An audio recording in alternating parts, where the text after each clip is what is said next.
Hello everybody, Justin from Playing Board Games here, and today I'm excited to share with all of you my first attempt at a Parallel Father Mateo deck. Before we get into the deck itself and talk about any of that, why don't we take a quick little peek at what Father Mateo is in his parallel form and all the fun fancy cards that come with him. Parallel Father Mateo is a 4-3-2-3 stat line. He soaks for 6 and 8, and he has a lightning bolt ability. During your turn, seal a blessed token on an investigator location with no blessed token sealed on them. Limit once per round. As a reaction, when an investigator would reveal a chaos token, resolve the blessed token sealed on them instead, and then release that token. Elder Sign effect +1, resolve Father Mateo's lightning bolt ability, ignoring its limit. The concept for this is pretty simple. Father Mateo is going to put blesses on people, and then that investigator is now quote-unquote blessed. They will then be able to, at a certain point, resolve that chaos token for a test that they want to pass, or for a test that they want to get a boost on with the blessed token. He can do this once per round, and notably, the token is not returned to the token pool, it actually is just released. So you resolve the bless as if it was drawn, and then you put the bless back into the token bag, which is very nice, admittedly. His deck building size is 30. He has Mystic cards level 0 to 3, Blessed cards level 0 to 5, Neutral cards level 0 to 5, and up to 5 other cards with seal on them level 0 to 5. Notably, the cards that seal is pretty much just Mystic right now for the most part. However, in the Drowned City, Agatha Crane, the new Seeker Mystics investigator, has some seal in her kit, which I imagine we probably will see some sort of synergy involving seal in Seeker, which might open up some options for our good friend Father Mateo. The advanced version of the Codex of Ages and Serpents of Yig are also here. The Codex of Ages is 2 cost, takes up a hand slot. Advanced, seal Elder Sign or up to 3 blessed tokens. You get +1 to each of your skills while there is a token sealed here. And as a reaction, when an investigator location reveals a chaos token with a chaos bag, that investigator resolves a token sealed here instead, then releases that token, limit once per test. So what this does in comparison to the first one is instead of just giving +1 brain, it gives you +1 to all your skills. So this act with the Elder Sign as another copy of Crystalline Elder Sign, which you have to pay experience for, but now it's free for Father Mateo. Or you can do blessed tokens and then like slowly use those blessed tokens to get advantage. Notably, the Elder Sign does hit less hard on Parallel Father Mateo, but you know, the advanced version would probably be very nice for regular Father Mateo as well. Serpents of Yig is the advanced version of this weakness. It's a 3/4/3, and when it enters play, it searches the Chaos Bag in all play areas for the Elder Sign and each Blessed token, and seals them on Serpents of Yig. So basically this guy's going to just say no to your ability and no to all Blessed tokens that are associated with it, and he is a little bit beefier than he was previously. So I actually think Parallel Father Mateo is a very strong Parallel Investigator, mostly because of a card called Ancient Covenant, which we're going to be talking about in our deck. Ancient Covenant, if you don't know, is a permanent card from the Innsmouth Conspiracy in the Survivor class that costs 2 experience. It has a reaction ability when you resolve a Blessed token. You may exhaust Ancient Covenant and just not draw any more tokens, which means with Father Mateo's ability, you can essentially pass 1 test each round, which is usually a rate that will win you the game.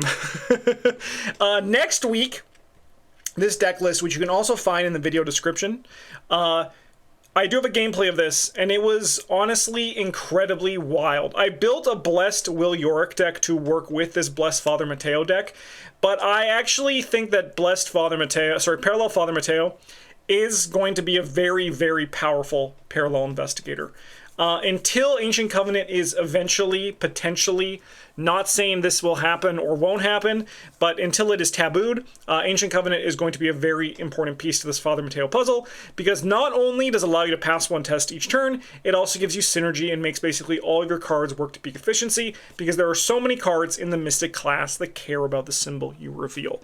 Let's get to our deck list here, and we'll kind of talk through it. If you want to follow along at your own pace, or just get the deck list in peace, you can find it again in the video description, but let's talk about it here. The goal of this deck is very simple. We are a clue-getting Parallel Father Mateo deck, and we are going to be putting in Blessed tokens and then drawing them. Notably, the Blessed tokens from this deck are mostly coming from Will Yorick in this. So if you want to add some more synergy to go with it, this is all I like to just keep my first actual attempt at a parallel deck honest.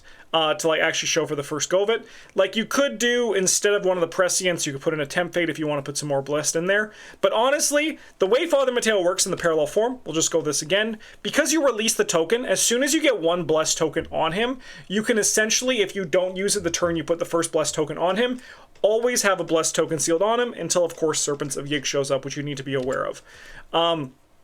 My plan for that was mostly the form of the Spectral Razor in this, but again, because we were pairing this with Will Yorick, I worried less about that kind of thing. The goal in this deck was to get clues, as I said, and we did that mostly through Read the Signs, which you can find in the second row, third column in. This is the level 2 version, where if you reveal a symbol token, you get to return it to your hand at the end of the turn.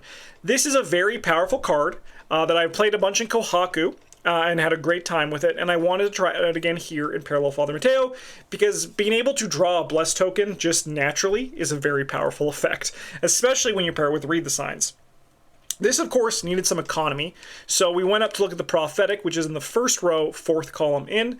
This allows me to pay for Fortune, Spell, or Spirit cards, reducing, giving me one resource, and I can do it twice, reducing the cost, or I can use it to increase the skill value of my test.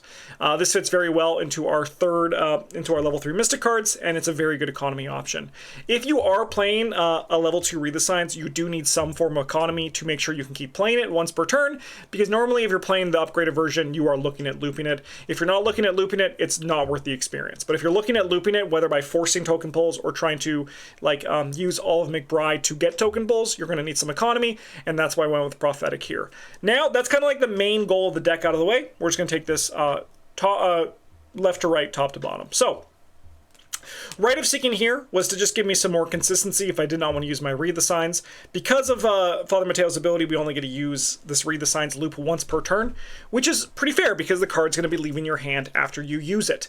So what I did is I would use the Read the Signs, move, and then Rite of Seeking, always as my last action. The downside on Rite of Seeking is that you lose all of your actions, but this means that you do not have to, which is very comfortable because you have no actions left to lose. Crystal Pendulum was also here. And it was very good. Turns out, if you actually just know the amount that you're going to succeed by, this is basically just a Lucky Cigarette Case. And Lucky Cigarette Case is a very playable card. And this upgraded version is like, sorry, this level 0 version is also just like really, really good in this deck. I got this in my opening hand. The priority for this deck is you want to find a Prophetic, and then either like an Arcane Initiate, Crystal Pendulum, or Read the Signs. If you want to also find a way to get Blessed tokens in, whether it's part of a team comp, like if you're not a Blessed team, you're going to need more Blessed generation. But if you're a Blessed team, you can cool it on the Blessed generation, as you can see in this deck. But you definitely want like something to pay for your economy, something to generate that first Blessed token, and then like a way to get your Read the Signs or find your Read your Signs.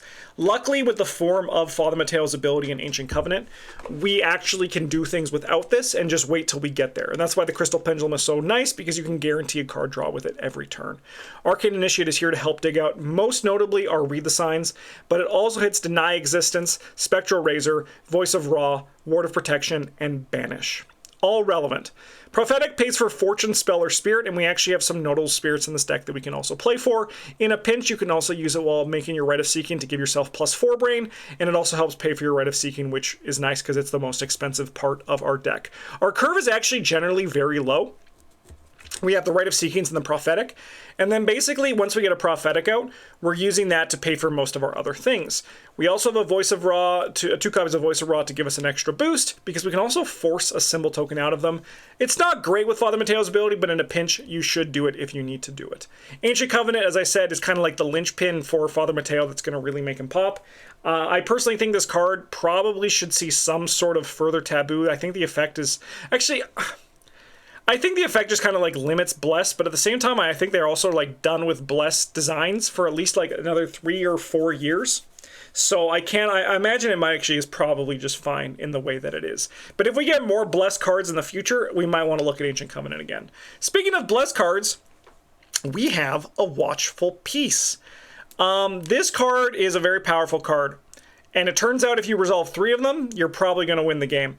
Like I said, this deck is going to be coming out in a gameplay format next week, and if you watch my gameplay videos, you should make sure you watch that one, because it was a wild experience, and I think it really actually just shows that how powerful this deck actually can be, and this investigator can go, because this was just my first attempt at this deck. There was like, it was all just theory, and it popped the frick off. Speaking of popping the frick off, we got Banish here. Banish is an evade card that we can move an enemy to another place if it reveals a symbol token with the latest taboo. Notably, this deck is played with a taboo because otherwise Voice of Ra, Banish don't really hit the same way that they do when they are tabooed. Turns out, when you are getting the maximum efficiency from your cards, they're very good. Banish, being able to just like freeze an enemy and move it anywhere, means that it's very comfortable, especially when you can just force that to happen and just pass the test. It loses the, like, that's basically like what the issue and like where like the fantasy for like this Parallel Father Mateo deck comes from. You take what would be events that require tests and just turn them into events that do the things on them. As if you like did everything you wanted, and that's very powerful. I do enjoy when cards that otherwise people don't play have a home that they can really sing in, and I think Banish actually does a really good job in this deck. Deny Existence is there for some protection. We have Guided by Faith to give us some more Blessed tokens, but also potentially give us additional clues with our ability. Notably, I don't know if I'm right or wrong about this, but I think that if there's no tokens in the bag, you can't seal the Blessed token you put in it for the test. I could be wrong in the timing window. I just looked at how like skill tests work. Let me know if I am wrong with that, because I actually do not know the case for sure. We have Read the Signs, which we touched on. We have Sacrifice here, which we're mostly using on our Rite of Seeking or Arcane Initiate for cards or resources, whichever you need more of. Spectral Raises are a way to deal damage. Awkwardly, these do not work against the Serpents of Yig anymore, just by the way that they have 4 health. But you...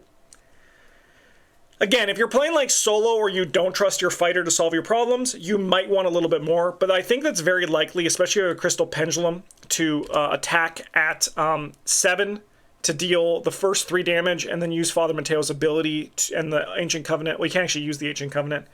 Scratch that. If you don't trust your fighter, you're going to want some extra pieces there. But again, I did trust my Will Yorick to show to deal with the Serpents if they did show up. So that's why I have that here.